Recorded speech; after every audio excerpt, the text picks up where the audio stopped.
Hello दोस्तों, स्वागत है आप सभी का उत्कर्ष के नर्सिंग एंट्रेंस एग्जाम के इस यूट्यूब चैनल पर, जहां पर मैं डॉक्टर हिमांशु आज सभी के लिए लेकर आया हूं आरयूएचएस सेकंड राउंड काउंसलिंग के लिए कौन कौन से डॉक्यूमेंट्स आप सबको चाहिए और रिपोर्टिंग किस तरीके से करवानी है, ये सारी तमाम जानकारी आज के इस वीडियो में रहने वाली है।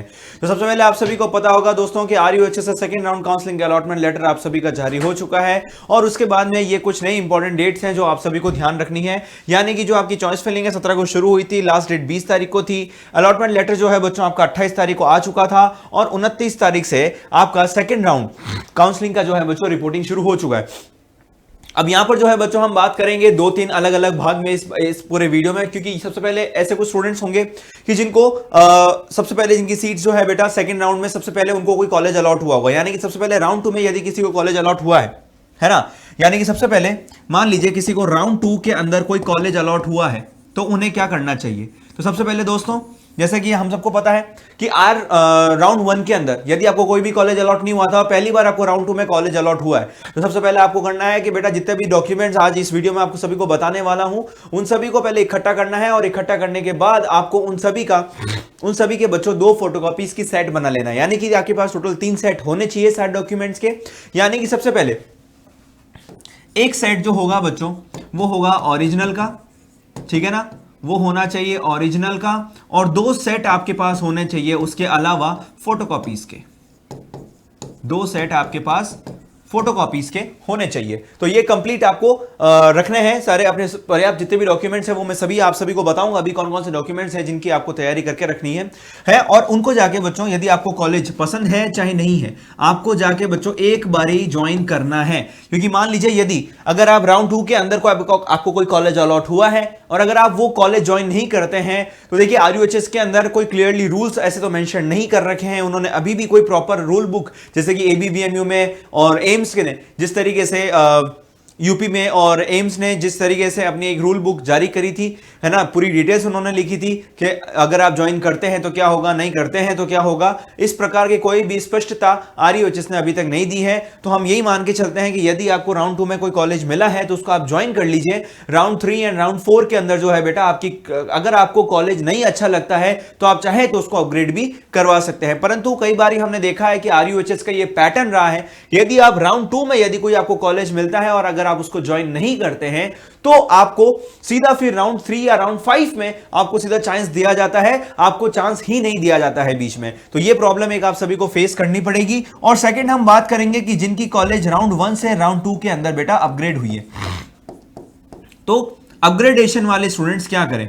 तो जिनकी सीट्स अपग्रेड हुई है बेटा, सबसे पहले आपको राउंड 1 में जो कॉलेज मिला है उस कॉलेज में जाकर आपको पहले इंफॉर्म करना है कि आपकी राउंड 2 के अंदर जो है बेटा आपकी सीट जो है अपग्रेड हो गई है और अब आपको उन पे एक बार फोन पे तमाम जानकारी लेनी है कि फीस का क्या स्ट्रक्चर रहने वाला है जो सेकंड कॉलेज है उसके अंदर, और वहां से जो आपकी सेकंड राउंड की जो फीस है बेटा वो राउंड 1 से राउंड 2 पर कैसे ट्रांसफर होगी वो आपको कॉलेजेस से एक बार कंफर्म करना है। क्योंकि देखिए बेटा गवर्नमेंट और प्राइवेट दोनों का अलग अलग महकमा रहता है। यदि मान लीजिए आपको राउंड 1 में कोई प्राइवेट कॉलेज मिला हो, फिर ऐसा हो सकता है आपको राउंड 2 में कोई गवर्नमेंट कॉलेज मिल गया हो, तो इसके लिए आपको ये चीज का ध्यान रखना है कि सबके अंदर जो है बेटा सिस्टम अलग अलग रहता है। तो एक बार कॉलेज में आप बात कर लीजिए, प्रॉपर जो सिस्टम है उसके अनुरूप चलिए, तो आपको किसी भी तरीके की परेशानी को सामना नहीं करना पड़ेगा। उसके बाद में यदि मैं बात करता हूं, ये तो हो गई हमारी बात फीस की, ठीक है ना, ये तो रही बात फीस की। और दूसरा हम बात करेंगे डॉक्यूमेंट्स की, क्योंकि आपके ऐसे भी स्टूडेंट्स होंगे जिनको राउंड 1 के अंदर कोई सीट मिली होगी, उन्होंने वहां डॉक्यूमेंटेशन करवाया होगा, अपना वेरिफिकेशन और रिपोर्टिंग करी होगी, तो वही सेम डॉक्यूमेंट्स आपके राउंड 2 के अंदर लगेंगे, उसमें किसी भी प्रकार की कोई दिक्कत नहीं आने वाली है। जैसे मान लीजिए अमूमन तो ऐसा होता है कि राउंड 1 में जो कॉलेज मिला है वो डायरेक्टली डॉक्यूमेंट्स बेटा सेकंड राउंड वाली कॉलेज को अपना आप ही वो भेज देते हैं, या फिर काफी केसेस में आपको भी जाकर लाने पड़ सकते हैं, तो वो आपको कॉलेज से आपको कंप्लीट डिटेल मिल जाएगी। तो ये तो रही छोटी मोटी बातें राउंड 1 और राउंड 2 के काउंसलिंग की। अब डॉक्यूमेंट कौन कौन से आपको ध्यान रखना है वो आपको ध्यान रखना है। सबसे पहले आपका डोमिसाइल सर्टिफिकेट होना चाहिए, यानी कि आप कहां के मूल निवासी हैं वहां का आपको पता होना चाहिए। उसके बाद बच्चों ट्रांसफर सर्टिफिकेट आपके पास स्कूल से जारी होता है।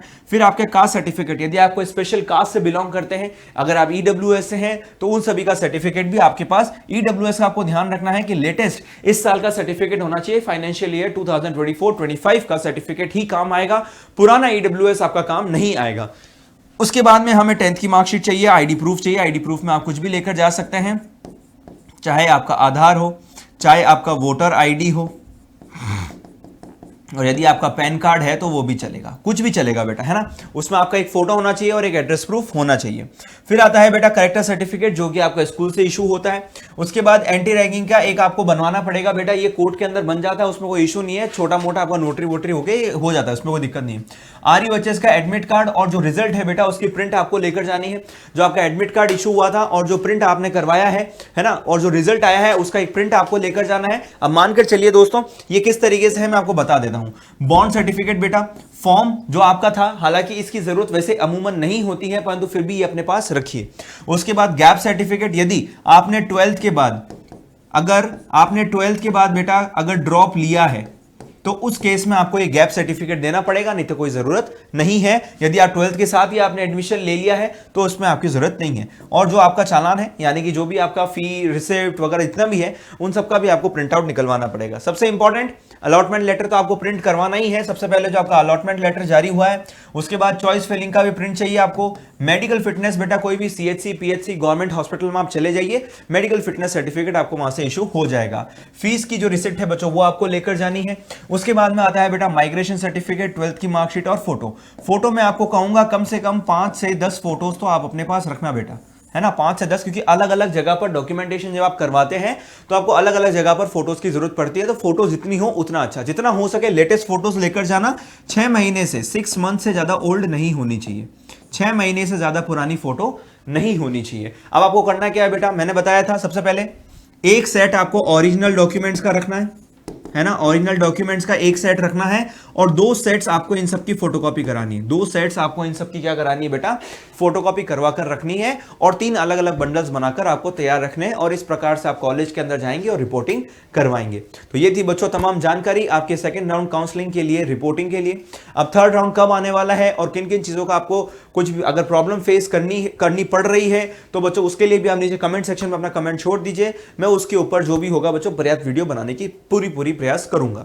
तो बच्चों ये था आज का अच्छा पूरा सा वीडियो था। अगर आपको वीडियो आज का अच्छा लगा हो तो प्लीज एक बार इसको लाइक कीजिएगा, अपने दोस्तों के साथ शेयर कीजिए जो कि 2024 की RUHS की काउंसलिंग में भाग ले रहे हैं। और अगर चैनल पर नए हैं तो इसको सब्सक्राइब किए बिना बिल्कुल मत जाइएगा, क्योंकि ऐसे important news and tips and ऐसे इंफॉर्मेटिव वीडियोस आप सभी के लिए इस चैनल पर समय रहते आती रहती है। तो तब तक के लिए all the very best and thank you so much.